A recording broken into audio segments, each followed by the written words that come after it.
Today we are clowning around with Sanskruti Marathe. We are talking about the two shows that she is in Toronto's Fringe. The first one written and performed by her, called At the End of Kaliyuga. It is a clown show mixed with dance. It has been performed at the Edinburgh Fringe, so no big deal, but that is super freaking cool. We talk about the Edinburgh Fringe, the Toronto Fringe, the Mississauga Multilingual Fringe that's coming up. She'll also be performing at as well. We talk about her show, The Roof is Leaking, that closed just a month ago. We also talk about the other show that she's performing in this Toronto Fringe called Temple of Desire. It is happening at the same venue as her other shows. So there are two Fringe shows to see from this episode that you definitely have to check out. And as always, before we jump into the interview, if you could hit that subscribe button, it helps us out so much and it doesn't cost you a damn thing. Welcome and thank you for coming and being on the podcast. I want to jump straight into your Fringe show and talk about your Fringe show first. Tell me about your show. Awesome. Yeah. Hi, I am Sanskruti Marathe and I am the producer and performer for At the End of Kaliyuga. It is a children's show, although I do think a lot of adults need this show to process a lot of the big, dark feelings that we're feeling right now as humanity is wherever it's going. But the show is about Brahma, Vishnu, and Shankar, who are the creator, the nurturer, and the destroyers of the universe, according to the Hindu mythology. And they're coming together to decide the fate of the world. Should we destroy it? Should we nurture it? Are people worthy of being protected? Or what should we do? Is there a third path forward? And the show is a combination of Indian classical dance, which I've been training in for the past 17 years, and clowning, which is structure blending with a lot of non-structure. And so there's chaos, but there's also the mesmerizing, the beauty, and the movement of Indian classical dance. Yeah. Amazing. And so how did this idea originate? How did you come up with this? Yeah, it was part of my last year archetype project for acting conservatory, and it was a 5-minute piece then. And then I graduated in a pandemic in 2020, which felt like the end of the world. And I just started wondering, because we had to take a stand for ourselves when it came to work, like we had to find work, we had to create work. And I had to ask myself, what do I want to create and offer to the theater, Toronto theater ecosystem that is so uniquely me and that rings true to my body and my wisdom as an artist. So my wisdom is Indian classical dance and all that training, but also mixed with the Eurocentric BFA York acting training. And I somehow thought of merging these two worlds so that we create narrative, but we infuse it with storytelling format that will be new for the audience, but that will be true to who I am as a person. So that is where this idea came through. And Brahma, Vishnu, Shiva sort of functions like the id, ego, superego of us as people. You know, we are clashing against each other. The impulsive, the calm, and the balancing is always sort of clashing against each other, deciding what is best for us as people. And so that was sort of the background for these three characters. And they have so much lore, they have so much mythology behind them, but I tried to fictionalize them, humanize them, so that it feels like, oh, I'm bouncing ideas off of these three gods to figure out what is going to happen to us in these uncertain times. Yeah. Amazing. That is so cool. And you say you've been training as a dancer for 17 years. Yeah. Now, tell me about that journey through dancing. Yeah. Dancing. I started dancing when I was 5, so technically like 20 to 22 years. But Indian classical dance, I started when I was 8 or 9, and I've studied 2 Indian classical dance forms. I've studied Bharatanatyam, which comes from south of India, and I've studied Kathak, which comes from north of India. And so even in the classical art forms that come from India, they're geographically and movement-wise and study-wise very different. And I wanted to cerebrally sort of challenge my brain. I finished my graduation in my first art form in 2016, and then I started the second one in 2017. And simultaneously, it has been this journey of dance is my first love. I'm always a dancer before I am an actor, playwright, whatever, whatever. And so this is sort of like my worship and my dedication because classical art forms are unending.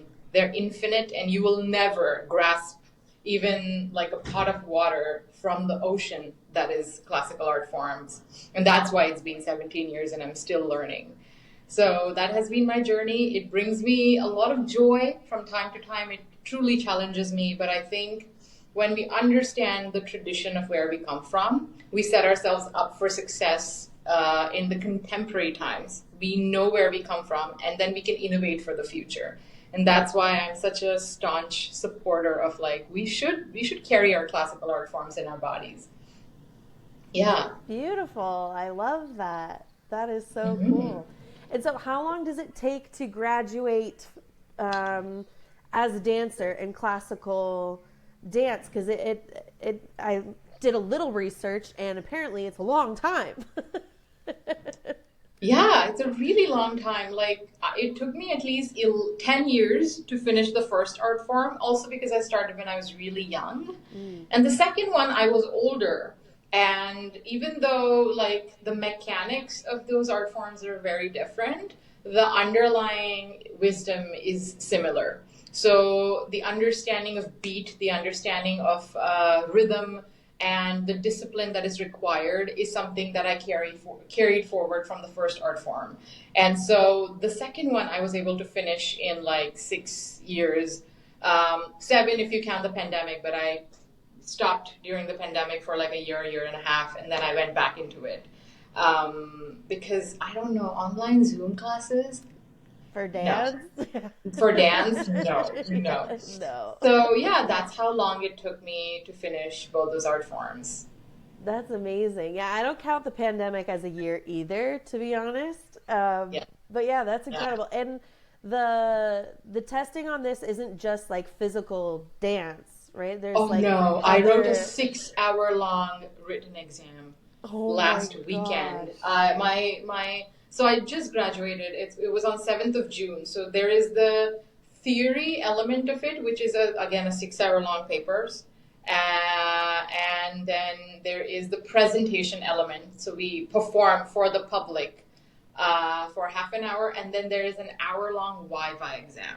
So they'll ask you anything, and you have to like perform and show it to them. And they'll Wow. ask you to improvise. They'll ask you to do expression work. They'll ask you to create a scenario. They'll ask you from this beat, can you make a piece that is that long? And it's all mathematics and it's all fun, but yeah, they can ask you anything. So that was like my whole weekend was just giving exams. Yeah, it's pretty Wow. intense. That is so intense. That is so Yeah. cool. And so, your experience at North York was your biggest takeaway from going to school there?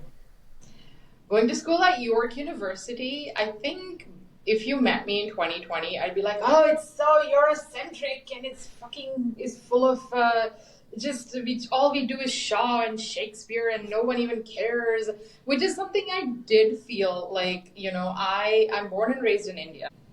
I came here when I was 15 years old, and so a lot of my upbringing and understanding of art is from India, and I just felt like none of that was like taken into consideration or even valued until we reached fourth year and I was able to bring my own archetype piece to life, which is where I included all my wisdoms. But over the years, I've calmed down because I've grown older and my heart is colder. And I just feel like I really appreciate the rigor that comes with conservatory training, just showing up to studio 9 to 5, rehearsing 6 to 10 for plays. That just gets your body in a rhythm and in a rigor that nothing else, not no film training, no any other external work is going to be as hard hitting, as rigorous as the conservatory training. And I feel again, I'm a staunch supporter of traditions traditions that could be modified for the contemporary times, but we do want to carry a lot of that legacy forward as artists. And I feel like what York did was it taught me what quality is like. You know, this is the kind of even though it was Shaw and Shakespeare, it's all good writing. And once you start understanding good writing and performing quality work, embodied work, it transfers to any contemporary work, and it transfers to any art form that you pick thereafter. Hmm. Yeah. Amazing. Excellent. I love that answer. And for your Fringe show, who is your target audience? Who are you hoping comes to see your show? Yeah. I'm sorry I forgot to mention. I'm in two Fringe shows, by the way. Oh, yes. Yeah. The first one is this one, which is like the one I'm producing and crafting and everything. The other one is Yes. called Temple of Desires, for which I'm acting and dancing in. So that is for all the adults. Please come. It's also Bharatnatyam, and it's steeped in traditional work. But really, if I had to, the brilliance of this piece is reclamation and agency over your art form. So it's very, very traditional, but it's tackling and it's undoing a lot of crap that colonization bestowed on us, which is beautiful. So please do come that show as well. And this one I would say is for families.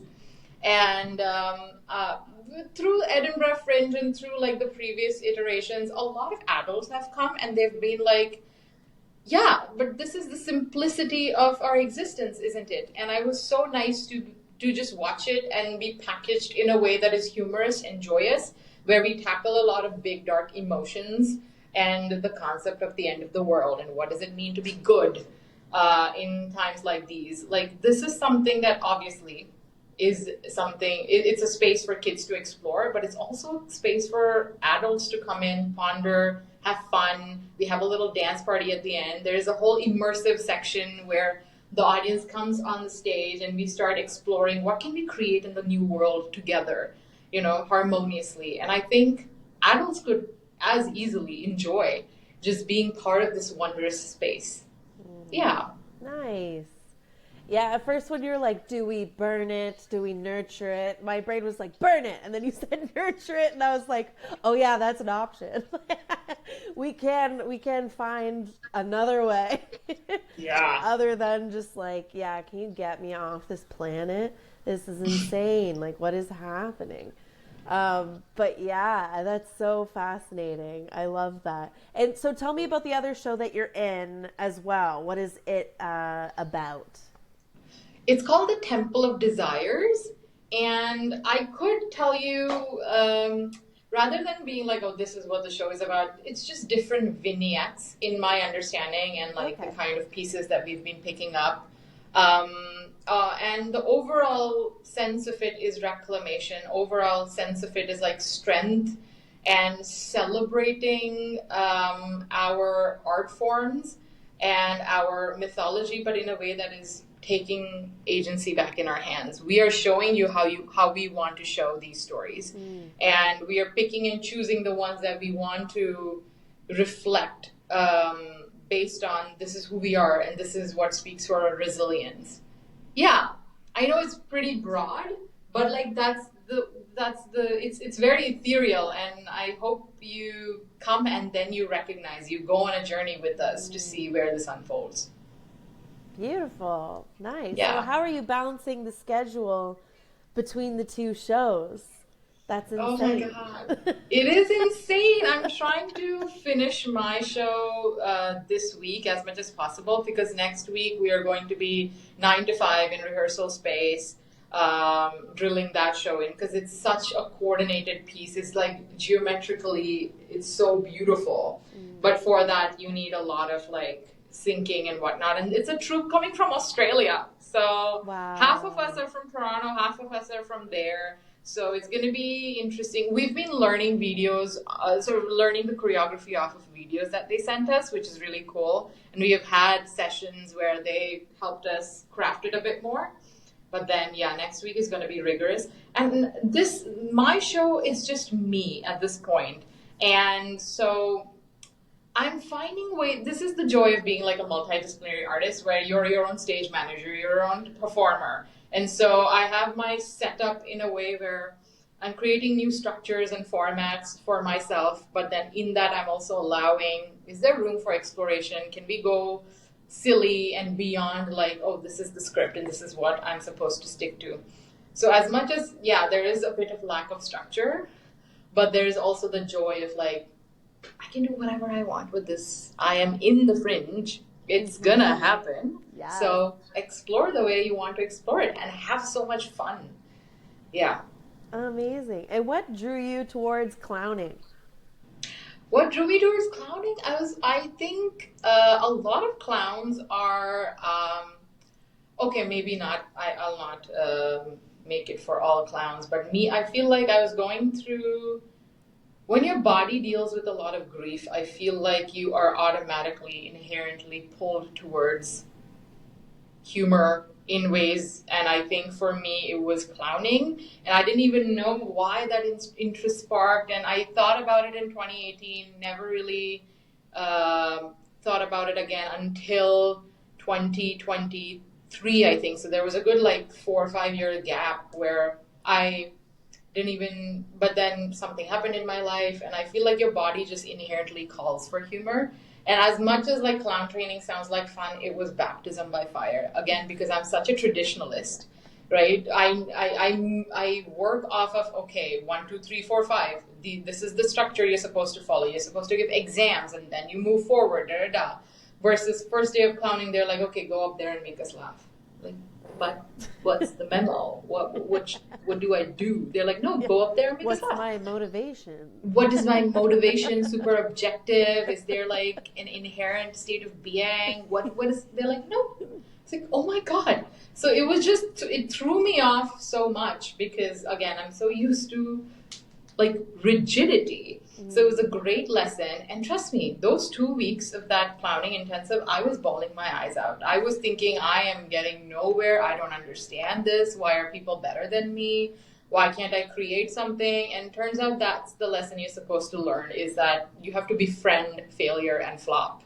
That's the biggest thing about clowning Yes. is that you do something and it doesn't work. And in that moment of crisis, you just do something and that works and you just learn what works and what doesn't work and it is fiery. You'll have to get used to that. Yeah. Yeah. And for me, it also was like the permission to look stupid. I hate that. I hate that. It's so fun when you embrace it and like you said, you have these moments where you're like, "Oh crap," and it's the joys and the disasters sometimes. But yeah, the fear of looking stupid. Oh my gosh, such a real thing for performers. Yeah. A big one, especially if you're used to looking like because traditional art forms have such a uh, what do you call it? They have a name for them. So they have a style. You know, they're looked up upon. If you're a Shakespeare actor, oh my God, Yes. you have so much training under your body. Versus clowning is super silly, and none of that really matters. It just matters if you can make people laugh. Mm. Yeah, Yeah. exactly. Yeah. Yeah, that's for sure. Those actors were on a pedestal, clowning, different pedestal. Different. Sometimes it's not even about if you're good or bad at it. Sometimes it's like literally there will be a person in the class who's absolutely not afraid of being embarrassed. Yes. They will just stand there, let their guard down, and it's hilarious. And you're like, oh my God, I'm following the technique. Why am I not funny? Why is this person funny? They're doing nothing, just being themselves. How is that working? How's that working? But it is, because I'm laughing too. That's hilarious. It's so true. I love it. And you wanted to talk about the roof is leaking. I want to talk about that before I forget as well. Tell me about your experience with the roof is leaking. Yeah, I've been telling people it's a feat. Like when me and Devinder got out of school, we were like, we want jobs and we want jobs for other South Asians. That's like, that's the dream. That's something we should be doing. And I can't believe that as young people, someone as young as 22, 23, we took this upon ourselves, decided to write like an 8-hander. not a two-hander. Let's let novice playwrights, first-time Jump playwriters. in. No, eight-hander family drama. What? And it was just, I'm so glad that we stuck with it. We kept writing grants for it. Then it got picked up by Pleiades. And then it turned into like this, after 17, 18 drafts later, we had a show.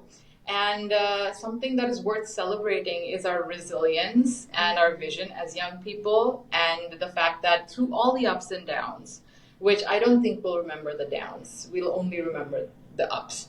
But through all of that, I think we stuck by each other. We had conviction in our own writing and in our own desire to make this thing work, like give space to South Asian stories. We are so many of us that don't get seen. And for the opening night, we had a red carpet and whatnot, and we had all the aunties and uncles dress up and show up, and they were like, we've never been celebrated this way. And I think that is worthy of, the praise, more than the writing, more than the, yes, we put on a show. It's such a grand thing and makes us so happy. But the fact that we really, saw a community and decided to tell their story, and now it's up. Yeah. Beautiful. I love it. Yeah, Devinder said a similar thing of like the community has been so fantastic of just the response that they've had towards your show, and it's amazing. I love it so much. So with the writing process with the two of you, what were the ups and downs? I know you don't remember many of the downs, but what were some of the challenges writing with someone as opposed to like writing alone? Yeah. I again, Devinder is born and raised here. I am born and raised in India, and I came here in 2013 when I was 15. So a lot of our entertainment sensibilities are vastly different. We went through conservatory together, and that like sort of brings us in this one understanding of what theater feels like. And I do think, I think The Roof is Leaking is very like American family drama-esque, right? The entertainment sensibilities are off here. Right. So I think the juxtaposition between his understanding and my understanding of what, like, entertainment, what family, what drama feels like, that was something that we were, sort of tussling with for the first few years, but then we got our flow. But after a certain point, you start reading each other's minds. You start figuring out ways in which you can just become this one voice, for which I feel like we're both actors, which was a huge benefit, because we would just act these scenes out for each other, with each other. And we would be like, yes, the rhythm is good. No, that doesn't land. So that was huge for us. And then compassion, a lot of compassion. We're like, this is you're coming up with an idea, let's explore it. I'm coming up with an idea, let's explore it. If it goes somewhere, then it goes. If it doesn't, we should be okay to let it go. And we'll just have to, that's just the thing with two heads coming together. Whichever one serves the story, and it doesn't matter whose idea it is, that. And he was very good, like naturally very good at dramatic moments. I was naturally quite good at humor. And then we just started, working off of that and seeing and because I don't, like, a lot of people were like, this felt like, this was quite comedic as well. Like, it did feel like a dramedy almost. Our goal was to have a family drama, but it turned into a lot of comedy, like intentionally, but also people are like, oh my God, there is just so much awkwardness and unsaid things that makes us feel like, this is our own story. It's hilarious how this is our own story. Yeah. Yeah, absolutely. Yeah, I like the amount of humor in it because it can easily go to like, this is our experience and look how sad we are. And usually in moments of difficulty, there's always humor too, as you well know. So yeah, I like the amount of humor that was in it. I thought it was a lot of fun. Do you have any future plans with The Roof is Leaking, or we've moved it to the back burner for now because I guess most things are Fringe focused? Yeah, we're working on like seeing, just figuring out next steps. It's so fresh. We closed literally a month ago, so we have already come together thinking, oh, where can we tour this? Where can we start pitching it? So that's like our next goal. Nice. And yeah, we are allowing it some air because we need some time away, because it was a 5-year long process to get that thing up and going. Yes. We started in 2020. And so, yes, we are taking like a little bit of break, and also because, yes, I am doing 2 fringe shows, and then I'm also doing multilingual fringe for Mississauga. So it's Yes. just July, August, it's packed. It's packed, But packed. yeah. That's awesome. And you've done the Edinburgh Fringe as well. Tell me how your experience with the Edinburgh Fringe. So I've only heard the legends. I feel like every artist should just have the opportunity to, even if you're not performing, go just be in the middle of that saturation. Because it's almost going to be a year, because I went in August, and it feels like I did so much in those 25 days. It's insane. I performed for 25 days straight at 10 a.m. and this very clown Bharatanatyam physically heavy show. And it just, again, it made me into the artist that I am. It truly pushed me. Now that I'm going back into these rehearsals, doing the show again, it doesn't feel like I'm dying. And there's a reason. It's because I did that show 25 days straight with no breaks for 10 a.m. in the morning. And then once I was done with the show, I'm marketing, I'm flyering, I'm going to publicity events, I am trying to get reviews. It's wild. And it's Edinburgh. It's Edinburgh, Right? There's Edinburgh Fringe Festival, there's Edinburgh Film Festival, there's Edinburgh Arts Festival. There is so much happening. And just to be in that colorful saturation of biggest artists in the world, Hannah Gadsby, Alok with Menon, some of the Indian comedians that I've ached to see my whole life. 20-pound tickets. What?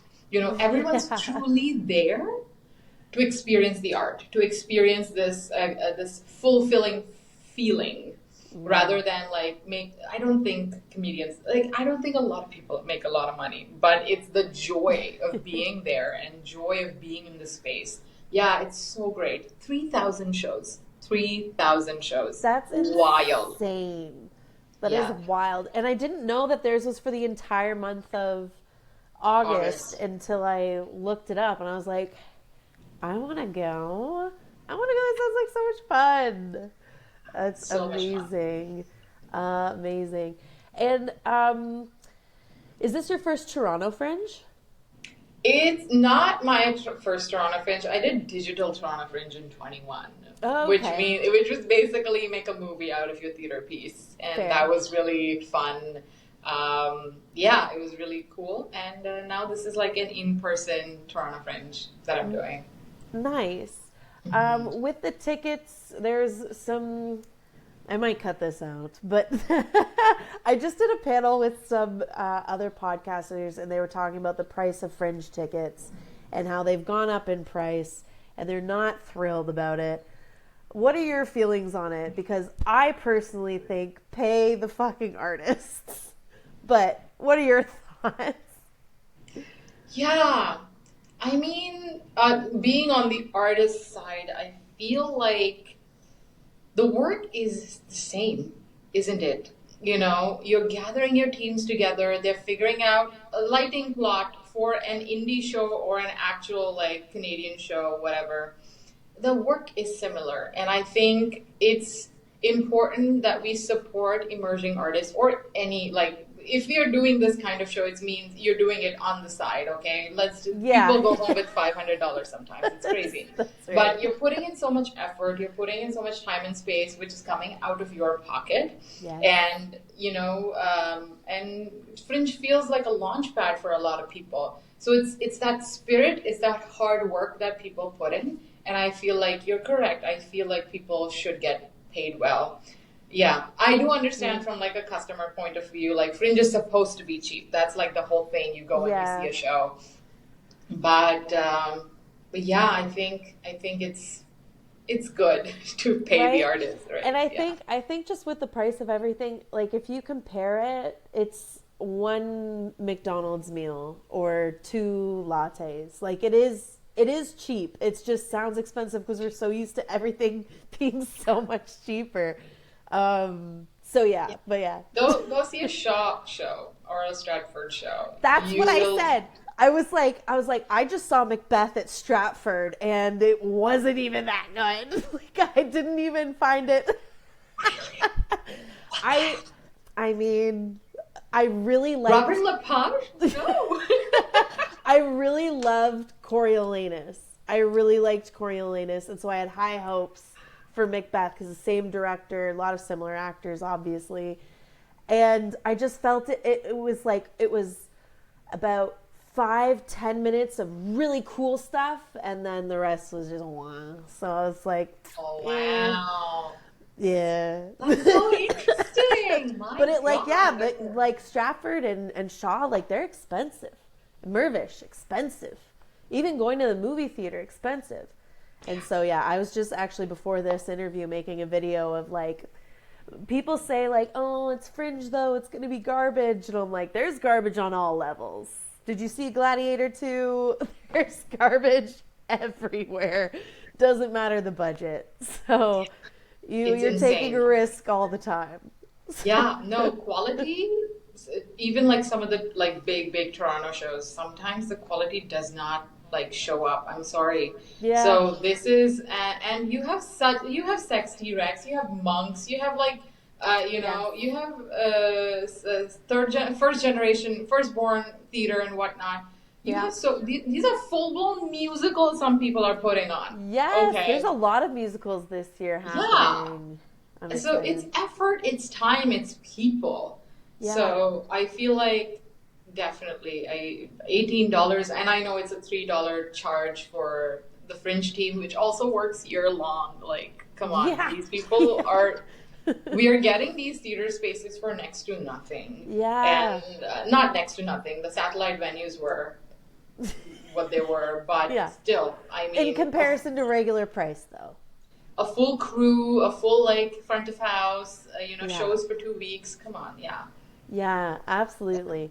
Yeah, I think it's definitely justified. It's definitely fair for to get paid. All and also there's options for the people who are like, "Oh, it's so expensive, I can't afford it." Like, if you want to do the 6 shows, they can be $15 a ticket if you buy in the packs. And I think more than like half the Fringe shows this year opted in to pay what you can for at least a show. So yeah, there's options. So I'm just like, there's no excuse. Pay your actors. yeah. But yeah, that's awesome. So this is your first like in-person Toronto one, and then what's the Mississauga one that you're doing? How is it different? It's the same show. It's going to be in a much like smaller, cozier setting, Nice. and it's more in the round rather than like native Aki Earth. Is very traditional theater setting, Yes.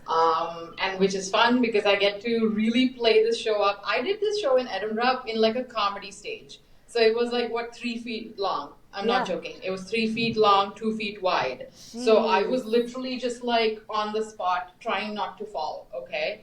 that is Um, insane. yeah, but this one I have a whole stage, so my choreography is expanded so much. And then for Mississauga, I'll bring it back to like medium range, but it's gonna be really fun. It's called Mississauga Multilingual Fringe, so you'll get to see shows in different languages, um, Amazing. and it'll just be a lot of fun. Yeah. Excellent. That is awesome. So, with this show, what is the biggest thing you've learned throughout the whole journey of doing the show? Doing the different stage sizes is something that I wasn't even thinking about. But yeah, I guess that would definitely be a thing. Yeah, the show has been out in the park. That's how it started with Theatre Direct.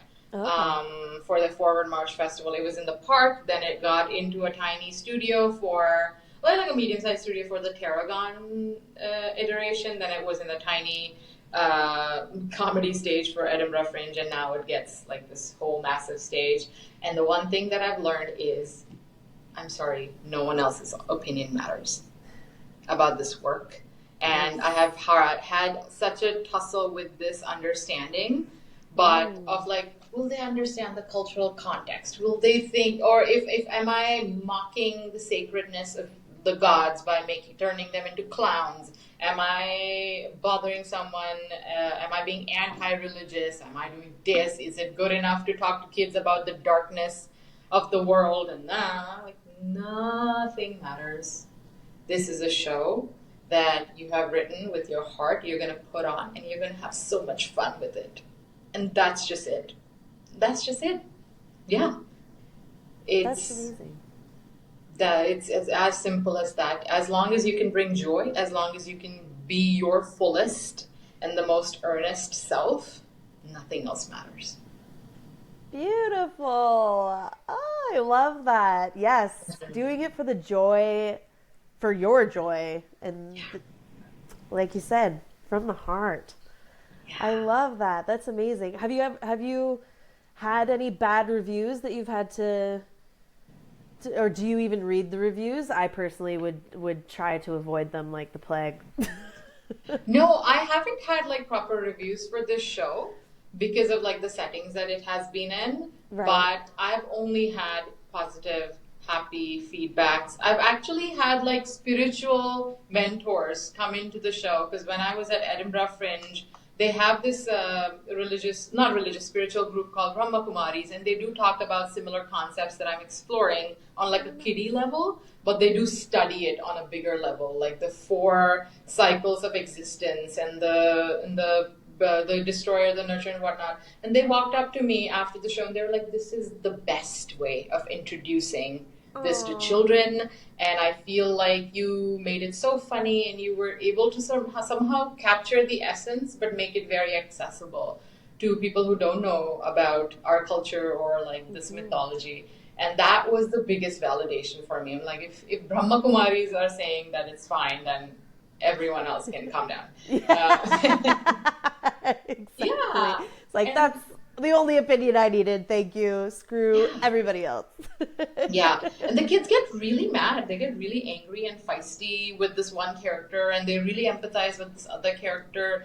And so that is like a good way of being like, oh my God, they're really feeling the feelings of these gods. Yeah, Yes.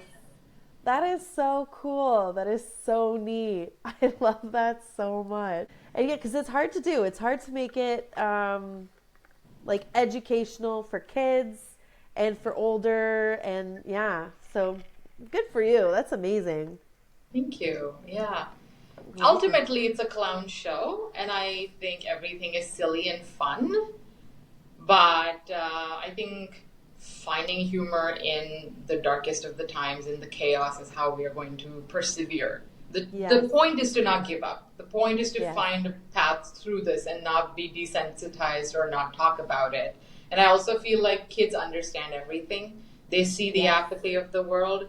They see the stuff that is going around us, and yeah, we should be talking about these things. Absolutely. And if they can't see it, they're feeling it. Like if everything's tense, they're like, "Oh, it's tense and I don't know why, but I am now also tense." So, yeah, they know what's going on in one way or another.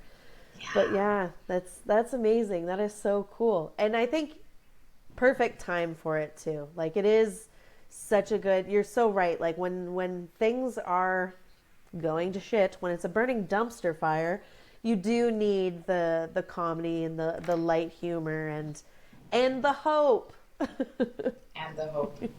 Yeah, 100%. Is there anything else that you wanted me to ask you about or anything that you wanted to talk about that we didn't get to talk about yet?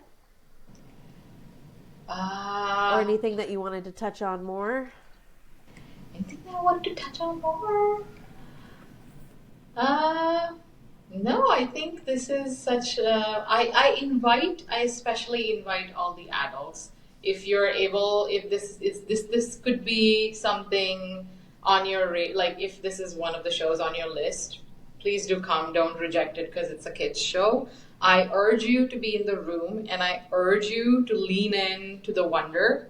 I urge you to indulge in the joy and the silliness of this piece, because I think we all need it. It is for kids, but I feel in order to I kids have the most untamed, boundless imagination, and in order to move forward, I feel like if you're feeling numb, then this is the place you should come, and you should really like invigorate yourself with that childlike wonder. Yeah. Amazing. I love that. I just saw Lion King last night, so I was sitting there going, this is for kids, but I am loving this. Yeah. I So, once yeah. had a dream that I auditioned for a Lion King and I got the part. You know the part I got? Which? Timon. I would make a fantastic meerkat, okay? That's amazing. I Yeah. want that for you. That'd be so fun. I think that would, yeah. Or Pumbaa. What's another Or fun? Pumbaa. Zazu was fun too. Yeah. Just, the fun side characters. The main Yeah. characters are all about their hero journey, and that's fine. But I want to do the fun comedy side part. Yeah. And do you realize like Timon and Pumbaa are the Rosencrantz and Guildenstern Yes, of yes, the yes, Lion King? yes. It's a little wild. Absolutely. That is so Yeah. true. That is so true. Amazing. Well, that's incredible. I do want to ask you if you could change anything about the theater, the Canadian theater entertainment industry, what would you change? What would I change? Uh It's weird because I really love quality, which comes from like seasoned actors who know what they're doing. Yep. Like there's such joy in watching like really hardcore acting. People just know what they're doing. But I'm also a big advocate for give new people some space to explore and find their voices. So if I had to change something, I would say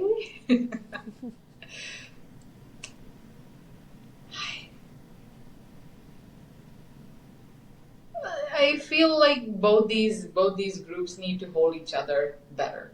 Like I feel like the older generation really needs to extend their hands and not just show up when we approach them. Like there needs to be this symbiotic relationship between seasoned actors and like new people. Because this middle ground, this like submerged artist is the worst place to be. You're not emerging. You've done it for a few years and then now you're here. So you can't attack Shaw or Stratford, but you're also not doing, really, you know, emerging artists. Like what is the space? So I feel like there needs to be more connection between the two groups. Nice. Yeah. I love that. Hmm. Fantastic. So tell everybody one last time where they can see either one of your Fringe shows for July 2nd to 12th or 13th. Yeah. So my first show, both my shows are at Native Earth's Aki Studio, and that's why I could audition for both and do both. Yeah, I was meant So to ask you if it was the same venue or if you're just yeah, running back and forth. yeah, yeah. That's good. So I Same will venue be. is good. I know, thank God. So I will be doing 12 shows then. It's wild. But Amazing. we can do it. We can do it. It's at Native Earths Aki Studio. It's from 12th to 13th. Again, dates are up and down. There are days when I do The both shows. If you want to come see me second to do 13th. 2nd to 13th, yes, Hmm. of July. And the Mississauga Fringe is four, from like 11th to 17th of August. Yeah. So Nice. if you are more of a GTA person, please come to the Mississauga Multilingual Fringe. There are also other shows in different languages if you love that. And yeah, the timings are all up on the website, and please do come and check it out and share with your friends. Since this is not a kids fest show, I feel like, I just want to roar it out loud like, please tell your children and their children's friends that this is a kids show and please come. Yeah. Fabulous. I love that. That is awesome. And here, I have a clown nose here. I have a question for you. It was just, how many clown noses do you go through in a Fringe show? Do you have I like a actually bag of clown noses, or has it just been one this whole time? I got a professional level clown nose. So it's Stop. like it's almost like a septum thing, and it attaches, and it has two holes at the bottom, so you can breathe through it. So it has lasted me, Oh, yeah, that's amazing. It's better than this one. It looks like I've got like it has a butt crack yeah. and it's not as I good. do have those too. I have a pack of those. I got them from Amazon for my photo shoot. Then I was like, no. The No, amount you of can't do it. dancing and up and down and running around, I need like a proper quality nose. That's So, fair. So where does one find a professional clown nose? Red Nose Factory. Stop. I didn't even know that was a thing. Duh. Where Rudolph gets it Where from. else would you get a red nose other than the Red Nose Factory? That is amazing. Oh, I Yeah. love it so much. Well, thank you so much for taking the time to talk with me today. Sanskruti is a fantastic conversation, and I'm excited to see your Fringe show and what you do with your career because you got so much going on and so many talents. So I'm excited to see where your career takes you. Thank you so much. It was so much fun talking to you. Thank Oh, you. my pleasure. Thank you so much for listening and or watching this episode. I hope you enjoyed it. I hope you go see these shows at Toronto Fringe. Tell me below which shows you're going to see this Toronto Fringe, and I'll see you in the next interview.